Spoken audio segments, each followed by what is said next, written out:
ఈ వీడియోలో మీరు ఒక స్ట్రింగ్లో పార్ట్ ఆఫ్ ద స్ట్రింగ్ని ఏ విధంగా తీసుకురావాలి, అంటే ఒక స్ట్రింగ్లో ఉన్న ఒక పార్ట్ని ఏ విధంగా తీసుకురావాలి అనేది చూస్తారు. ప్రీవియస్ వీడియోలో మీరు స్ట్రింగ్ని ఎలా కలపడం అనేది చేశారు.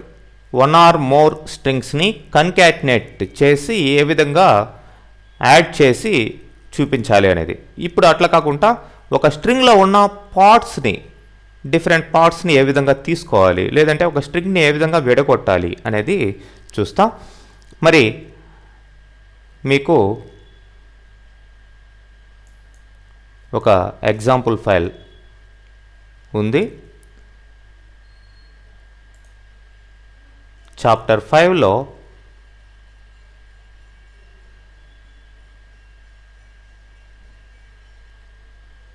కాన్కాటినేట్ ఇది కాకుండా కట్ స్ట్రింగ్స్ అని ఎగ్జాంపుల్ ఉంది. ఇక్కడ మీరు చూసినట్లయితే ఇది కేస్ కోడ్ అనేది ఒక కోడ్గా ఉంది. మరి ఈ కోడ్లో ఉండే డిఫరెంట్ పార్ట్స్ ఏంటంటే, ఫస్ట్దేమో ఇయర్, తర్వాత వెరైటీ, బ్యాచ్, ఈ మూడు కలిపి కేస్ కోడ్గా ఉన్నాయి. ఇది ఒక స్ట్రింగ్.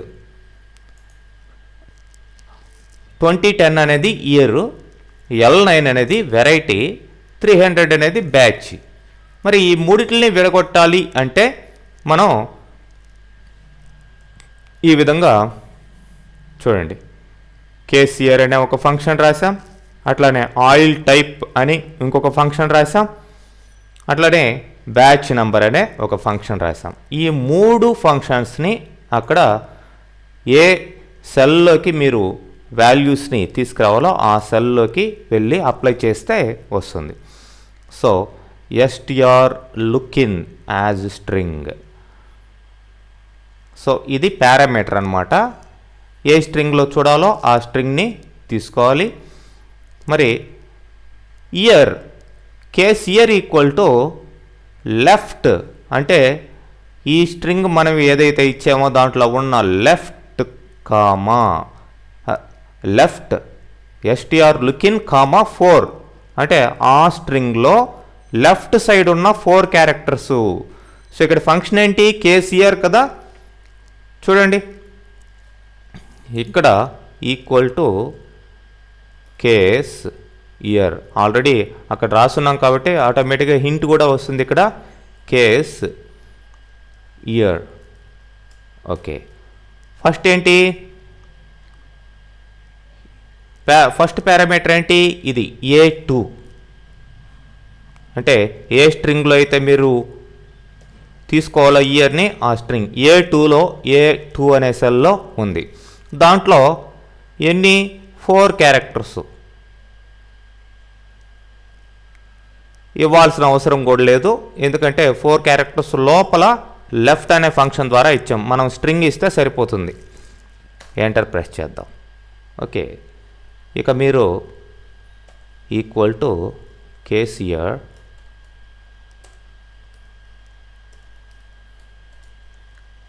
A3. సో ప్రతి స్ట్రింగ్లో ఉన్న ఇయర్ని ఇక్కడ తీసుకురావడం జరిగింది. జస్ట్ దాంట్లో లెఫ్ట్ 4 క్యారెక్టర్స్ వచ్చాయన్నమాట ఆ స్ట్రింగ్లో. మరి ఆయిల్ టైప్, ఆయిల్ టైప్ అనేది ఇక్కడ లెఫ్ట్ అనే ఫంక్షన్ వాడాం, ఇక్కడ మిడ్ అనే ఫంక్షన్ వాడుతున్నాం. ఆ స్ట్రింగ్లో, మనం ఇచ్చిన స్ట్రింగ్లో మిడిల్లో ఈ క్యారెక్టర్ నుంచి, అంటే 5th క్యారెక్టర్ నుంచి ఎన్ని క్యారెక్టర్లు తీసుకురావాలి. ఇక్కడ మిడ్ అనే ఫంక్షన్కి 3 పారామీటర్స్ అవసరం అవుతాయి. ఫస్ట్దేమో ఏ స్ట్రింగ్లో చూడాలి, ఎక్కడి నుంచి చూడాలి, ప్లస్ ఎన్ని క్యారెక్టర్ వరకు చూడాలి. సో ఇక్కడ మిడ్ అనే ఫంక్షన్ చూడండి, స్ట్రింగ్ స్టార్ట్ లెంత్. ఓకే, ఆ 3 పారామీటర్స్ మనం పాస్ చేసి ఆయిల్ టైప్లోకి తీసుకున్నాం. మరి ఆయిల్ టైప్ అనే ఫంక్షన్ మీకు ఈ విధంగా వర్క్ అవుతుంది.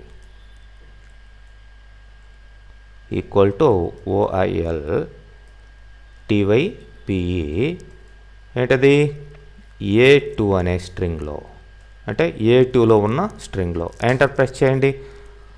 సో L9 అని రావడం జరిగింది. సో L9 అనేది వెరైటీ, ఆ యొక్క స్ట్రింగ్లో మీరు 5th క్యారెక్టర్ 210 అనేది 4 క్యారెక్టర్స్ పోయాయి. దాని తర్వాత 5th క్యారెక్టర్ అంటే L, దాని తర్వాత ఎన్ని క్యారెక్టర్ల వరకు 2 క్యారెక్టర్స్ వరకు, L నుంచి 9 వరకు. సో ఆ మిడ్ అనే ఫంక్షన్ ఆ విధంగా తీసుకురావడం జరుగుతుంది. తర్వాత బ్యాచ్ నెంబర్ ఇక్కడ లెఫ్ట్ వాడాం, పైన ఇయర్ని తీసుకునేదానికి ఇక్కడ రైట్ వాడుతున్నాం.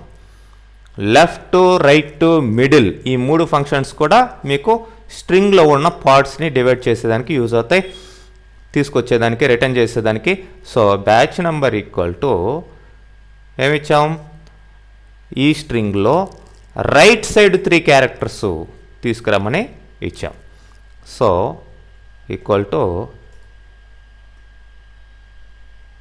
BATCHNO of A2 enter press చేస్తే అందులో రైట్ సైడ్ 3 క్యారెక్టర్స్ ఏమున్నాయి, 300 ఉంది. అదే ఇక్కడ ఇచ్చామనుకోండి 301 ఇలా రావడం జరుగుతుంది.